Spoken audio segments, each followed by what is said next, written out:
Iran ആണവ പരീക്ഷണം നടത്തിയോ?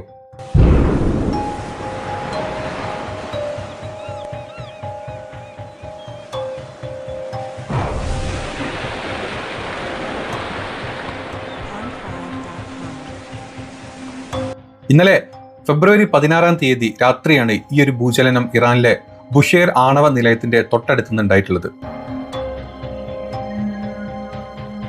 4.5 തീവ്രതയിലാണ് ഈ ഒരു ഭൂചലനം അനുഭവപ്പെട്ടത്. ഇറാനിൽ മാത്രമല്ല, ഇറാന്റെ അടുത്തുള്ള സൗദിയുടെ പല ഭാഗങ്ങളിലും UAE അടുത്തോട്ട് വരെ ഇതിന്റെ ഒരു പ്രകമ്പനം ഉണ്ടായെന്നാണ് ഇന്നലെ രാത്രി വന്ന ന്യൂസ്.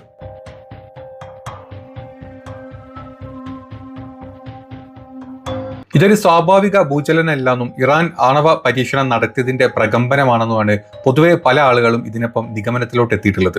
ഇനി 2024 ഒക്ടോബറിലും ഇതുപോലത്തെ ചില ഭൂചലനങ്ങൾ ഉണ്ടായിട്ടുണ്ട്. അന്ന് പല ശാസ്ത്രജ്ഞന്മാരും അത് തെറ്റാണ് എന്നും പറഞ്ഞിട്ട് അത് അങ്ങ് മാറ്റി നിർത്തേണ്ടായിരുന്നു അങ്ങനെയുള്ളൊരു ന്യൂസ്. പക്ഷെ അതേ ന്യൂസ് വീണ്ടും ഇതേ ദിവസം ഫെബ്രുവരി 16 രാത്രി ഉണ്ടായിട്ടുണ്ടെങ്കിൽ അതിനെ പല കാര്യങ്ങളിലോട്ടും കണക്ട് ചെയ്യുന്നുണ്ട് പല ആളുകളും ഇപ്പോൾ. അപ്പോൾ രാവിലെ തന്നെ ഞാൻ ഈ ഒരു ന്യൂസും കൊണ്ടാണ് വന്നത്. ഇന്നലെ രാത്രി കണ്ടിട്ടുള്ള ന്യൂസാണ്. ഞാൻ ആദ്യം ഒന്ന് മടിച്ചു, ഇതെന്തിനാ വെറുതെ ഇങ്ങനത്തെ ഒരു ന്യൂസ്, ചിലപ്പോൾ ഫേക്ക് ആയിരിക്കും വിചാരിച്ചു. പക്ഷേ രാത്രി വെറുതെ ഒന്ന് നമ്മുടെ എല്ലാവരുടെ കയ്യിലും ഫോൺ ഉണ്ടല്ലോ, ജസ്റ്റ് ഒന്ന് ഗൂഗിൾ ചെയ്ത് നോക്കിയ സമയത്ത് അത് വ്യക്തമാണ്. ഇറാനിൽ ഇന്നലെ രാത്രി 4.5 തീവ്രത വരുന്ന ഭൂചലനത്തിന്റെ രേഖപ്പെടുത്തിയിട്ടുണ്ട്. ഇറാനിൽ ഇന്നലെയല്ല, കഴിഞ്ഞ 2 ദിവസങ്ങളായിട്ട് ചെറുതായിട്ട് പല സ്ഥലത്തുനിന്നും ഇത്തരത്തിലുള്ള പ്രകമ്പനങ്ങൾ കേട്ടുകൊണ്ടിരിക്കുന്നുണ്ട്.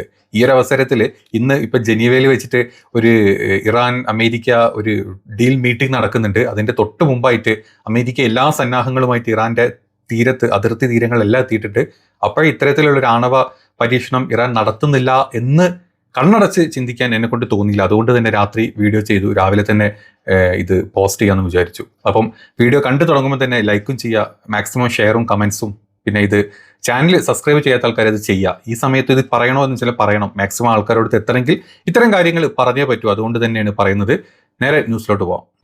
ഈ ഒരു ഭൂചലനത്തിന്റെ മാഗ്നിറ്റ്യൂഡ് കാണിക്കുന്നത് ഏകദേശം 4.5 ആണ്. അതിൽ എഫക്റ്റഡ് കൺട്രീസ് ആയിട്ട് കാണിക്കുന്നത് Bahrain, Saudi Arabia, Iran, Qatar and United Arab Emirates. 8 kilometre അസലിയ എന്ന് പറഞ്ഞിട്ടുള്ള ബുഷേർ പ്രൊവിൻസിൽ, അതായത് ഇറാന്റെ ആണവ നിലയുള്ള ബുഷേർ പ്രൊവിൻസിൽ നിന്നാണ് 8 കിലോമീറ്റർ അളവിലാണ് ഇതിന്റെ ഒരു പ്രഭവ സ്ഥാനമായിട്ട് ഇപ്പൊ കണക്കാക്കുന്നത്. ഇത് തുടങ്ങിയത് ഇന്ന് മാത്രമല്ല കേട്ടോ, ഇത് തുടങ്ങിയത് 13 ഫെബ്രുവരിയിലാണ്. 4:38 ഈ ഒരു ഭൂചലനത്തിന്റെ ആദ്യത്തെ ഒരു ഇത് കാണിക്കുന്നത്. അത് കഴിഞ്ഞിട്ട് ഇതിന്റെ ഒരു ഡീറ്റെയിൽഡ് ഇത് തന്നെ ഗൂഗിളിൽ കൊടുത്തിട്ടുണ്ട്. അതായത് ഫെബ്രുവരി 12 ആക്ച്വലി ഇത് സ്റ്റാർട്ട് ചെയ്യുന്നത്. 4.4 ഇറാന്റെ ബുഷേറിന് ഇത് തുടങ്ങുന്നത്. അത് കഴിഞ്ഞിട്ട് 4.5 വരുന്നുണ്ട്.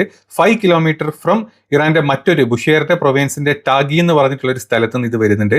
അത് കഴിഞ്ഞിട്ട് 4.6 മാഗ്നിറ്റ്യൂഡിൽ 18 കിലോമീറ്റർ ഫ്രം ഇറാന്റെ മറ്റൊരു പ്രൊവിൻസ് ഫറിയാബ് എന്ന് പറഞ്ഞിട്ടുള്ള മറ്റൊരു പ്രൊവിൻസ് ഇത് കാണിക്കുന്നുണ്ട്. അത് കഴിഞ്ഞ് 4.3 7 കിലോമീറ്റർ ഫ്രം ഇറാന്റെ മറ്റൊരു പ്രൊവിൻസ് പിന്നെ വരും. അത് 14 പിന്നെ 4.4 4 കിലോമീറ്റർ ബഷേറിന്റെ അതേ അടുത്ത് തന്നെ വീണ്ടും 14 1:49 പിന്നെ വരുന്നത് മാഗ്നിറ്റ്യൂഡ് 4.6 11 കിലോമീറ്റർ ബുഷേറിന്റെ അടുത്ത് നിന്ന് വരുന്നുണ്ട്. അത് 14 1:20 AM. അത് കഴിഞ്ഞിട്ട് 4.1 മാഗ്നിറ്റ്യൂഡിൽ 4 കിലോമീറ്റർ ഈ പറഞ്ഞ സ്ഥലത്ത് നിന്ന്, ഇറാന്റെ ഈ സ്ഥലത്ത് നിന്ന് മാറിയിട്ട് 16 7 മണിക്കാണ് ഇതിന്റെ ഒരു ടോട്ടൽ പ്രഭവ സ്ഥാനവും ഇതിന്റെ എൻഡിങ് കാണിക്കുന്നത്. അതായത് അത്രയും ടെൻഷൻ നടന്ന് ഒരു ഇറാൻ അമേരിക്ക ഇതിങ്ങനെ മുന്നോട്ട് പോയിക്കൊണ്ടിരിക്കുകയാണ്. അമേരിക്കയ്ക്ക് ഒരേ ഒരു പേടി, ഇറാന്റെ കയ്യിൽ ആണവായുധം ഉണ്ടോ എന്നുള്ള ഒറ്റ പേടിയിലാണ് അമേരിക്ക എപ്പോഴും സ്റ്റെക്കായിട്ട് നിൽക്കുന്നത്. മിസൈൽസും ബാക്കി കാര്യങ്ങളൊക്കെ ഉണ്ട്, അതൊക്കെ അവിടെ നിൽക്കട്ടെ. പക്ഷേ അതിനേക്കാൾ വലുതായിട്ട് അവരുടെ കയ്യിൽ ആണവായുധം ഉണ്ടോ എന്നുള്ളൊരു പേടിയിലായിരുന്നു ഉണ്ടായിരുന്നത്. നമുക്കറിയാം, അത് തകർക്കാനാണ് കഴിഞ്ഞ യുദ്ധത്തിൽ അവിടെ കൊണ്ട് ബങ്കർ ബസ്റ്റേഴ്സ് ബോംബുകൾ ഇട്ട് അവർ തകർത്തു എന്ന് അങ്ങനെ ഒരു തീരുമാനത്തിലോട്ട് അവരെത്തി ആ ഒരു യുദ്ധം വന്ന് അവസാനിപ്പിക്കേണ്ടായിരുന്നു. അതല്ലെങ്കിൽ ഖത്തറും സൗദിയും അല്ലെങ്കിൽ ഇസ്രായേലും ഒക്കെ ഇപ്പം അവരുടെ പകുതിയോളം തീർന്നേനെ ഇറാന്റെ മിസൈലുകൾ വീണിട്ട്. പക്ഷെ അതിൽ നിന്ന് മാറിയിട്ട് അടുത്ത യുദ്ധത്തിലോട്ട് ചാടിപ്പുറപ്പെട്ട് അമേരിക്ക ഇപ്പോൾ വന്നിട്ടുള്ളത് ഇതിന്റെ ഇറാൻ അല്ലെങ്കിൽ ഇറാന്റെ ഈ എല്ലാ പരിപാടികളും, മിസൈൽ അടക്കമുള്ള പരിപാടികൾ നിർത്തണം എന്നുള്ള ഇസ്രായേലിന്റെ ആവശ്യം കൊണ്ടിട്ടാണ് അമേരിക്ക ഇപ്പോൾ മുന്നോട്ട് വന്നിട്ടുള്ളത്.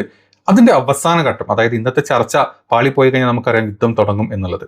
അതിന്റെ തൊട്ട മുമ്പത്തെ 2 ദിവസങ്ങളിലായിട്ട് പല പല സമയങ്ങളിൽ ഇത്തരത്തിലുള്ള ഭൂചലനങ്ങൾ ഇതേ സ്ഥലത്ത്, ഈ ആണവ പദ്ധതിയുള്ള അതേ സ്ഥലത്ത് നിന്ന് കേൾക്കുന്ന സമയത്ത് ആരും ഒന്ന് കണക്ട് ചെയ്യും, ഇതിലെന്തോ വെറുതെ ഒരു ഭൂചലനം ഉണ്ടായതല്ല എന്നുള്ളത്. നമുക്കതിന്റെ കൂടുതൽ ഡീറ്റെയിൽസ് എടുത്ത് നോക്കിക്കഴിഞ്ഞാൽ 2024 ഒക്ടോബറിലും ഇതേ സമാനമായിട്ടുള്ള ചില ഭൂചലനങ്ങൾ ഉണ്ടായിട്ടുണ്ടായിരുന്നു. അന്ന് ലോകത്തെ പല ശാസ്ത്രജ്ഞന്മാരും, പ്രത്യേകിച്ച് അമേരിക്ക തീറ്റിപ്പോറ്റുന്ന പല ആളുകളും പല ഡിപ്പാർട്ട്മെന്റ്സും ഇതിനെ കംപ്ലീറ്റ്ലി അങ്ങ് തള്ളിക്കളിയാണ് ചെയ്തിരുന്നത്. അങ്ങനെയൊന്നും ഉണ്ടായിട്ടില്ല, അവിടെ ഒന്നും നടന്നിട്ടില്ല എന്നാണ് പറഞ്ഞിരുന്നത്. അതിൻ്റെ ശേഷമാണ് ഇപ്പോൾ ഇത്തരത്തിലുള്ളൊരു ന്യൂസ് പുറത്തോട്ട് വരുന്നത്. ആണവ വികസനം എന്ന് പറയുന്നത് 2025 US ഇസ്രായേലും നടത്തിയ ആക്രമണത്തിന് ശേഷം ഇറാൻ അവരുടെ ആണവ കേന്ദ്രങ്ങൾ ഭൂമിക്കടിയിൽ കൂടുതൽ ആഴത്തിൽ നിർമ്മിക്കുന്നു എന്നുള്ള സംശയം പലർക്കും ഉണ്ടായിരുന്നു. യുറേനിയം സമ്പുഷ്ടീകരണം, അതുപോലെ തന്നെ ഇറാൻ 60% വരെ യുറേനിയം സമ്പുഷ്ടീകരിച്ചിട്ടുണ്ട് എന്നും ഇത് ആണവായുധം നിർമ്മിക്കുന്നതിന് ഉപയോഗിക്കാമെന്നുമാണ് റിപ്പോർട്ടുകൾ ഉണ്ടായിരുന്നത്. നമ്മൾ 2 ദിവസം മുമ്പ് ഇതേ ഒരു വീഡിയോ, അല്ലെങ്കിൽ ഇതിൻ്റെ ഡീറ്റെയിൽസ്, ഭൂകമ്പത്തിൻ്റെ അല്ല, ഇത്ര 60% ഉണ്ടെങ്കിൽ എത്ര ആണവായുധങ്ങൾ ഉണ്ടാക്കാം എന്നും പറഞ്ഞിട്ടുള്ളൊരു വീഡിയോ നമ്മൾ ചെയ്തിരുന്നു. അതിൻ്റെ ബാക്കിയായിട്ട് നമ്മൾ കണക്ട് ചെയ്ത് ഇതേ സമയത്ത് തന്നെ US വിമാനത്താവളങ്ങൾക്ക്, സൈനിക ബേസുകൾക്ക് ഇന്റർനാഷണൽ ആറ്റോമിക് എനർജി ഏജൻസിയുടെ ഒരു മുന്നറിയിപ്പ് വന്നിട്ടുണ്ട്. കാരണം ഇറാൻ്റെ കയ്യിൽ 60% യുറേനിയം സമ്പുഷ്ടീകരണം കഴിഞ്ഞിട്ടുണ്ട്. അത് വെച്ചിട്ട് 10 മുതൽ 12 വരെയെങ്കിലും മിനിമം അണു ബോംബുകൾ ഉണ്ടാക്കാൻ സാധിക്കും. അതുകൊണ്ട് നിങ്ങളൊന്ന് കരുതിയിരുന്നോളം എന്ന് പറഞ്ഞിട്ടുള്ള ഒരു ന്യൂസ് വരുന്നുണ്ട്. ഇപ്പം ഈ ബുഷേറിലാണ് ഇത് ഏറ്റവും കൂടുതൽ പുരോഗമിച്ചുകൊണ്ടിരിക്കുന്നത്. ഇറാൻ 2026 ഫെബ്രുവരി 16 പ്രസിദ്ധീകരിച്ചിട്ടുള്ള ഡീറ്റെയിൽസ് ആണ് നമ്മൾ ഈ പറയുന്നത്. അതുപോലെ തന്നെ ബുഷേർ ആണവ നിലയത്തിൻ്റെ വികസനം, നിർമ്മാണ പുരോഗതി, ബുഷേർ ആണവ നിലയം രണ്ടാമതും മൂന്നാമത്തെയും മൂന്നാമത്തെയും യൂണിറ്റുകളുടെ നിർമ്മാണം ഏകദേശം 18% പൂർത്തിയായി എന്നാണ് 2014 ഇറാൻ പ്രഖ്യാപിച്ചിട്ടുള്ളത്. അതായത് അതിൻ്റെ കംപ്ലീഷനോ കാര്യങ്ങളോ അവർ പുറത്തോട്ട് പറഞ്ഞിട്ടില്ല. ഇതിൻ്റെ ഒരു സ്വയം പര്യാപ്തത എന്ന് പറഞ്ഞു കഴിഞ്ഞാൽ വിദേശ രാജ്യങ്ങളെ ആശ്രയിക്കാതെ സ്വന്തം സാങ്കേതിക വിദ്യ ഉപയോഗിച്ചിട്ടാണ് ഈ പദ്ധതി നടപ്പാക്കുന്നത്. ഇറാൻ്റെ ആണവോർജ സമിതി അധ്യക്ഷൻ മുഹമ്മദ് ഇസ്ലാമിയാണ് ഇത് പറഞ്ഞിട്ടുള്ളത്. ഏകദേശം 5600 തൊഴിലാളികൾ നിലവിൽ ഈ പദ്ധതിക്കായിട്ട് ജോലി ചെയ്തുകൊണ്ടിരിക്കുന്നുണ്ട് ഒരേ സമയത്ത്.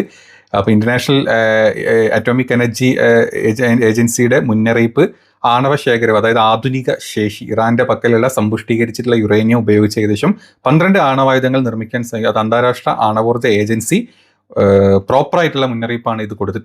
മുൻപുണ്ടായിട്ടുള്ള അമേരിക്കയുടെ ആക്രമണങ്ങളും മറ്റ് ഏതൊരു ആക്രമണങ്ങളുടെയും എല്ലാത്തിനും അതിജീവിച്ചിട്ട് ഭൂഗർഭ കേന്ദ്രങ്ങളിൽ ഇത് വളരെ യുറേനിയം സുരക്ഷിതമായിട്ടാണ് ഇറാൻ ഇപ്പോഴും സൂക്ഷിച്ചു വെച്ചിട്ടുള്ളത്. ഇനി ഭൗമരാഷ്ട്രീയ സാഹചര്യങ്ങളെ പറ്റി പറയുകയാണെങ്കിൽ ആണവ ചർച്ചകൾ എന്തായാലും നടക്കുന്നുണ്ട്. പക്ഷേ അതേ സമയത്ത് തന്നെ ഇറാൻ പല പരീക്ഷണങ്ങൾ ഇപ്പുറത്ത് നടത്തുന്നുണ്ട്. അതാണ് നമ്മൾ ഈ കണ്ടുകൊണ്ടിരിക്കുന്നത്. സാധാരണ ആണവ ആയുധ പരീക്ഷണങ്ങളൊക്കെ 2 കിലോമീറ്റർ ഭൂമിക്കടിയിലാണ് ഉണ്ടാക്കാറ്. പക്ഷേ ഈ ഭൂചലനം ഉണ്ടായത് അതായത് 10 മുതൽ 12 കിലോമീറ്റർ വരെ കാണിക്കുന്നുണ്ട്. അതുകൊണ്ട് തന്നെ പല ആളുകളും ഇതിനെ തള്ളിക്കളഞ്ഞിട്ടുണ്ട്, ഇങ്ങനെ ഒരു ന്യൂസിനെ. പക്ഷേ അതേ സ്ഥാനത്ത് 12-ാം തീയതി നമ്മൾ കാണുന്ന ഈ ഒരു ഇതിൽ 2 കിലോമീറ്ററിലാണ് ഇത് കണ്ടിട്ടുള്ളത്.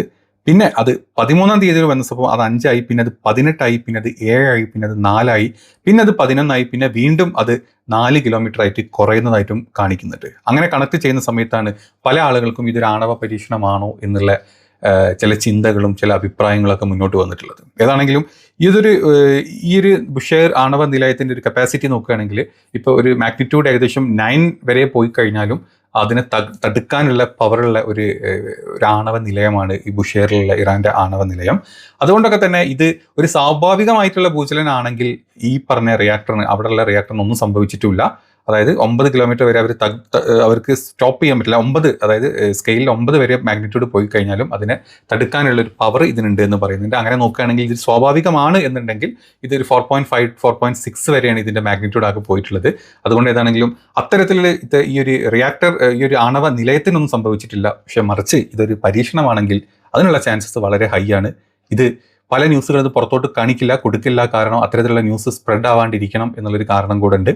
അപ്പം ചില ന്യൂസുകളിലും ചില ഇന്ത്യയിൽ എനിക്ക് തോന്നുന്നു 1-2 ന്യൂസുകളൊക്കെ ഇത് വന്നിട്ടുണ്ട്. കോമൺ ആയിട്ട് ഞാൻ കണ്ടിട്ടില്ല എവിടെയും.